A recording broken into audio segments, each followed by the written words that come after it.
नमस्कार दर्शक बंधु मु श्रिया आज हूँ रज रज उपलक्षे आपण मानक हार्दिक अभिनंदन और शुभेच्छा। आज हूँ पहली रज गाँ ठू सहर सबुठी उत्सव मुखर परिवेश।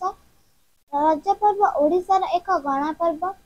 जाति धर्म वर्ण निर्विशेष समस्ते यही पर्व को पालन करती। झील मैंने हाथ में मेहंदी पादरे अलता और मुंडरे टिकिली पिंधि नुआ पोशाक परिधान करी गाँ बुली परंपरा अनुजाई पालन करिवे पहली रज।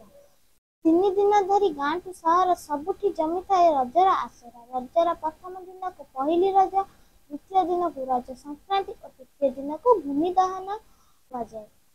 चतुर्थ दिन में बसुमती स्नान पालन सह रज शेष हुए। रजरे आसरा रजदोली और पोड़ पिठारे अधिक जमी थाए। घरे घरे पोड़ पिठा और रजपान प्रस्तुत करा जाए। कथारे अछि चाषी चाष कार्य करने पूर्व परिवार सह हस खुशी रज पर्व पालन करा जाए। पर चाषी चाष काम लगी पड़ता। 3 दिन धरी यह पुरपल्ली बेस चाकजमक पालित हुए।